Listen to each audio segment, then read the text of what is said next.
আমরা ইসলামের ইতিহাস ও সংস্কৃতি দ্বিতীয় পত্র বইয়ের তৃতীয় অধ্যায় সম্রাট আকবর সম্পর্কে জানবো। চলো বিস্তারিত জেনে নিই।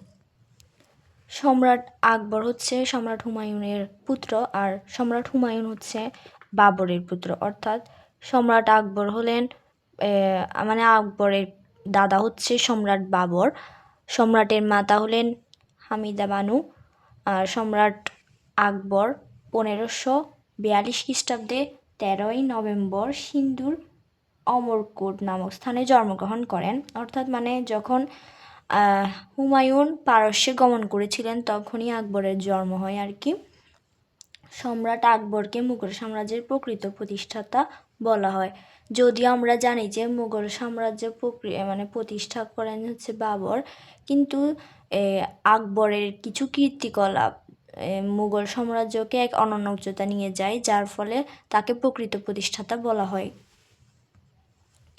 পিতা হুমায়ুনের মৃত্যুর পর 1556 খ্রিস্টাব্দে মাত্র 13 বছর বয়সে বৈরম খানের অভিভাবকত্ব আকবরকে দিল্লির সিংহাসনে আরোহণে সহায়তা করে, যেখানে বৈরম খান একটি বিশেষ ভূমিকা রাখে আকবরের অভিভাবক হিসেবে।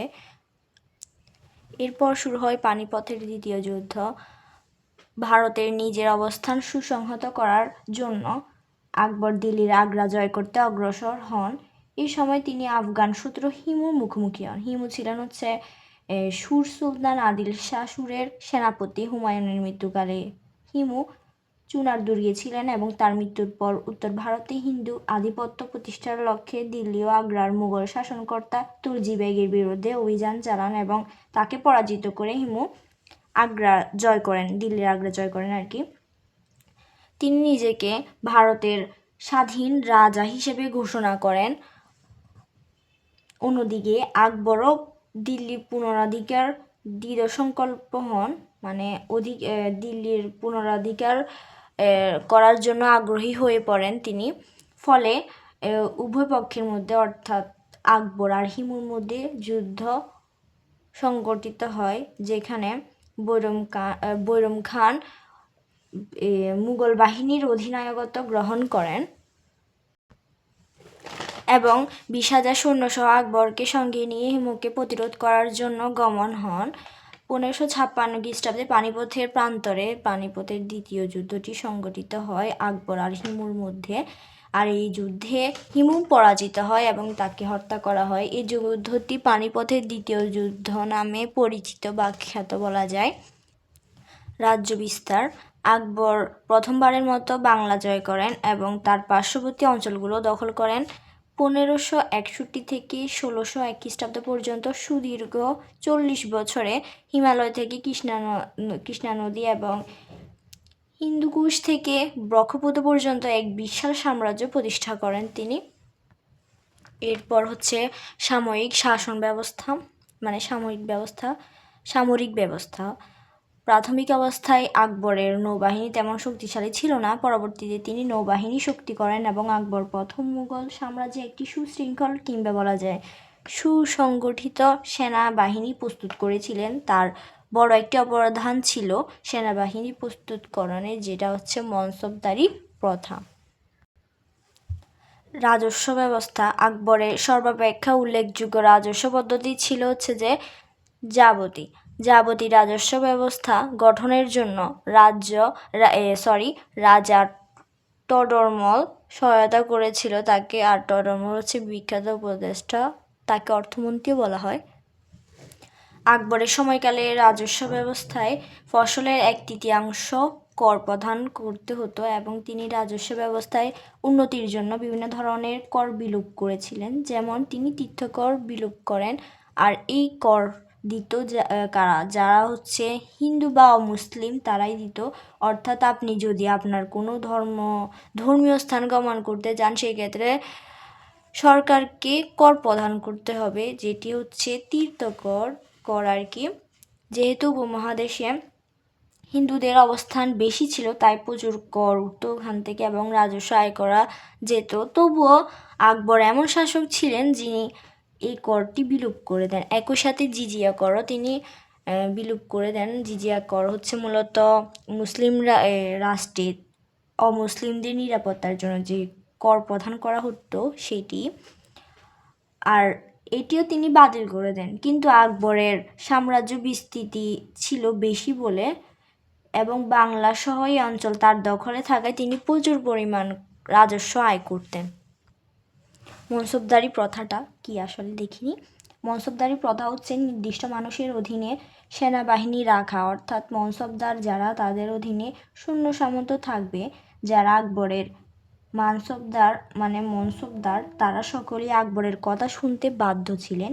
এখানে অভিজাত শ্রেণী যারা, সেই অভিজাত শ্রেণীর মানুষের অধীনে সেনাবাহিনী থাকতো, অর্থাৎ আকবরের পুতের অধীনে নির্দিষ্ট সংখ্যক সৈন্য থাকবে।